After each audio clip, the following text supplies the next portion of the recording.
Hello, welcome to a new video. So we've taken some test images on the lens sharpness test card using the 90D APSC 32 megapixel sensor, right? And in my previous video I talked about diffraction coming into your image. Now here we've got 4 images. So this image is at f6.3, then we've got f8, then we've got f16 and f22. So let's just zoom all these images in up to 100% on each one. I like to go in the far corner. That tends to be where the lenses are sort of at their weakest. So it does show how well it performs when we start having a look at these images in closer detail. And what we're looking for is a pattern detail in these boxes. Is it well defined? Is it giving us a good readout on the pattern? Is it crisscrossed in the boxes? And that tells us how sharp the results are from the camera, as well as how much detail the lens is obviously rendering. Now, as I said in the previous video, that APS-C is quite tough on full frame lenses. They literally max out the lens to the maximum in terms of how much resolution it can achieve. And you may find that some older EF lenses may not be up to the task because they were never designed to be able to render the detail that they're expected to render out of these high megapixel cameras. So at f6.3 we're seeing some good detail here in the corner, and we can see a pattern is crisscrossed. It's not absolutely perfectly sharp here. Now obviously I did a previous video where I said f8 it sort of I had a reduction in image quality. I would say that the test that I did must have been flawed somehow, because I do have some improvement, not a lot but some. But first of all, we're looking at this image, which is f6.3. Now as you can see, it's rendering good detail. In all of these 3 grey boxes here, we're seeing the pattern crisscrossed, and it's reasonably good. Now if we look at f8, we have a slight improvement in quality. What I have noticed is around the number 1 here, we can see some pattern around it, which indicates that we are getting a slightly bit more detail, contrary to what I did in my other video. You know, we all make mistakes when we do our tests, and sometimes something was not quite right when I did the previous tests. So it's always a good idea to rerun your tests and have a look at your results. So if we just go back to f6.3, we can see it's a bit more blurred around the number 1 here in the corner, and back at the f8 image it's a bit more defined, the pattern around the number 1 there. So we are seeing some slightly better detail at f8 versus 6.3 that we've got here. So what I want to do is have a look at how the image performs at f16. So let's just have a look. Now looking at f16, I can clearly see diffraction is taking effect here, because if we just go back to our f8 image, it looks clearer. At f16 it gets softer. So diffraction is affecting the quality of the image. And if you don't know what diffraction is, because if this is the first time you've come to one of my videos, welcome to the channel obviously. Subscribe and like the video if it helps you out obviously. Diffraction is when you start stopping the aperture down and you're not getting any more improvements, and it has an effect of softening the image. So stopping your lens down isn't always a given that it will give you improved image quality. So looking at the image here at f16, diffraction is affecting our image. We are getting softness. I will look in the center for you guys if you're going to have another look at that in a moment. I just want to compare the different apertures. So f22, let's have a look at that. Now we've lost all information and pattern in these boxes completely. I can barely make out any sort of pattern at all. So, that's the contrast from going from f6.3, which is reasonably sharp. We get minor improvement at f8. At f16 we get softness, and at f22 it blows out completely and we have softness for definite. So let's just go back to the beginning so you can see it in quick succession. f6.3, f8, f16, and last of all f22. So that's what we're getting out of the 90-day, but for the sake of it, I would like to go into the pattern area here, which is more in the centre. Do the same for f8. Now the pattern is actually crisscrossed in these circles, but you'll certainly be able to see more of a blurred out result in these apertures. So looking at f6.3, we're getting some good detail in the pattern. You can see the pattern there, and it is rendering the result quite well. So let's have a look at f8, where we have some slight improvement. Not dramatic, but some slight. And then we'll have a look at f16, where I can barely make any pattern out at all. Looks very blurry. So clearly diffraction is affecting our image here, and we do have softness. Many people have said, well, professional photographers use these cameras and they don't suffer from diffraction. You don't see that in the real world. You don't pixel peep like this in the real world. So they may not notice it at all. We're pixel peeping here. We're looking at test charts. We're zooming in at 100%. We're looking at the pixels. We're checking the contrast and the image depth and the pattern detail. These are things that the professional photographers don't really spend a lot of time on. But I do like to do lens tests to find out how sharp a lens can be, and how does APS-C and full frame work on those camera lenses. So let's just have a look at f22 again, and there's no pattern at all. So I'll go back to f16. There is a tiny bit of pattern, but it's blurred out. At f8 we have some good detail on the pattern, and at f6.3 it's not quite as sharp at f8 than it is at f8. So obviously, rerunning these tests, we found out that at f6.3 it's reasonably good. f8, stopping it down by one stop, gives us some improvement on image quality, but then when we go to f16 we start to lose it, and then at f22 completely lose it. So let's just go back to f6.3 and let's have a look at the center. This is the center here. Let's go back to f8, see how that's rendering. If you're wondering, there's little hairs actually on the test card. Go to f16 and f22. So let's just go back to f6.3. Obviously it's rendering reasonably good detail. Those hairs are not completely sharp, so this is why I've always said prime lenses are definitely better than zoom lenses. You get more detail out of a prime. Let's just have a look at f8, see how that is. It's sharper. I won't say it's tack sharp. Those hairs are more obvious in the center here than they are at f6.3. Let's have a look at f16. I would say f16 is not quite as sharp as it was on f8. So here is where diffraction is affecting our image. And let's have a look at f22. Again, it's quite soft there as well.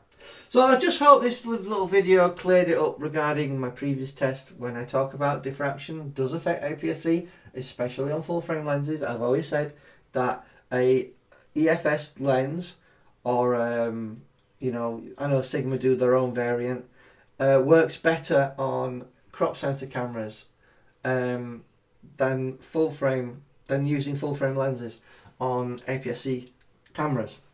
So I just wanted to show you this. So without further ado, let's jump over to the 20 megapixel 7D Mark II. I thought it'd be important to have a look at that, and you can see the difference there.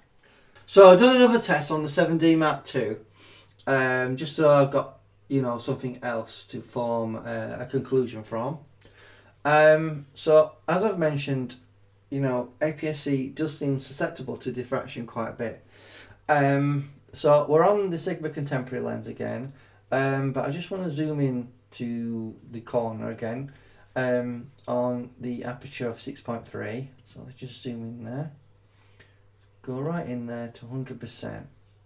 Let's do the same for f8. This is f8 image.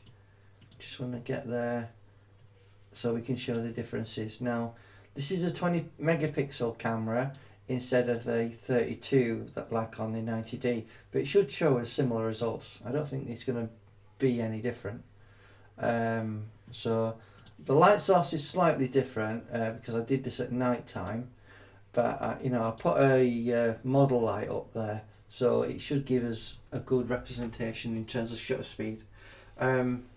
So let's have a look at f6.3. We're getting good detail in the three boxes here. It's not absolutely perfect, but it's pretty good in the corner, and that's generally where these lenses do tend to be at the weakest point, in the corners. So let's have a look at f8. As you can see, I think we've got some more detail there. It's very slight, it's not a lot, but it is there nevertheless, because we can see a pattern formed around the number 1 as it was in the 90D.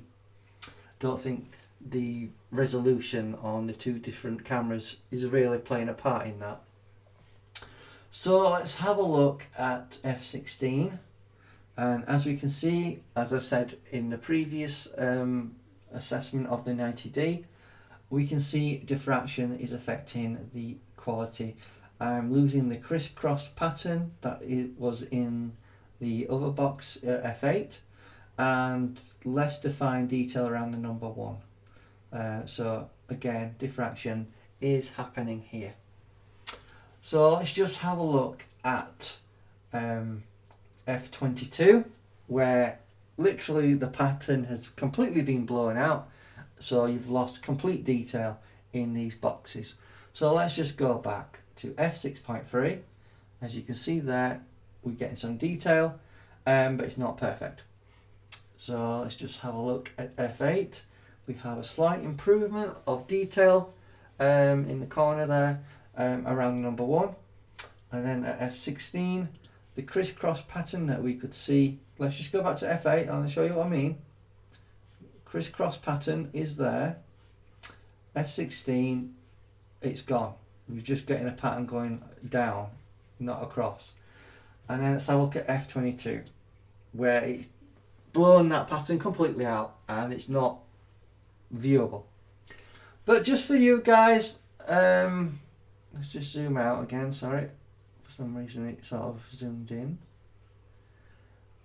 Let's just move over to the circular pattern on all of these images, just so I can show you the difference between the various apertures.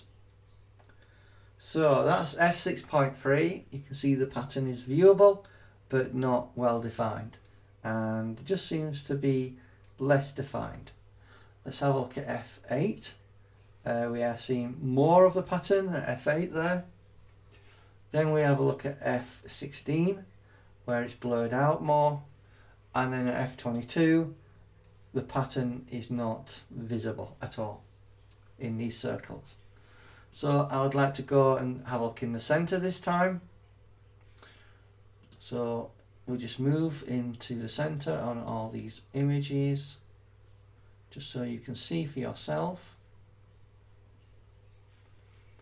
So f6.3 is not that sharp because obviously these hairs on the circle are not well defined. At f8 they're a little bit more defined, and you can see things seem to be more in focus at f8. Then at f16 we have some blurriness. And then at f22, it seems to be just as bad, if not worse. Very similar. So I just wanted to show you obviously how diffraction is affecting APS-C on this full frame lens. So as a contrast and something to compare to, let's have a look at full frame and see how that appears.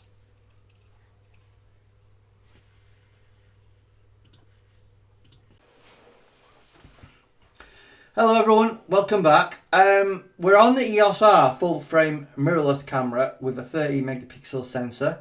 This is full frame, and we're going to compare this to the previous videos that I've just done on APS-C and how they differ from each other. What you'll find is on full frame you get more detail when it comes to depth of field. So the perfect way of finding out how much detail you get is looking at a test chart here. So this is at f6.3. Now I'm just going to zoom straight away into the corner at 200% here. Let's do the same at f8. So let's just get to 200% just quickly. I don't want to bore you too much and just show you the differences. This is at f16.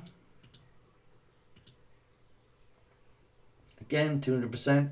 We're looking at the far corner, so we can find out how sharp the lens is as well at the same time. But I want to see how much sensor detail, how much the sensor can capture in terms of depth of field, as well as is diffraction affecting our image quality at apertures that are at similar apertures that we had on the APS-C. So this is 6.3. It's not super sharp, but there is a little bit of softness there at 6.3, but it's pretty good. Let's have a look at f8. f8, we're rendering more detail. Looks well rendered. As you can see the box over here, we're still seeing that crisscross pattern. No problems there. Let's have a look at f16. Now this is where it falls apart on APS-C. So let's have a look on full frame. And I can see an increased amount of detail.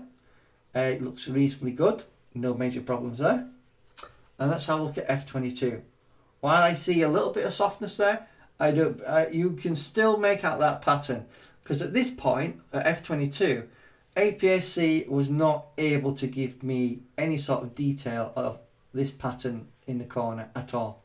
So what we're determining here is diffraction definitely does affect APS-C more so than full frame for definite.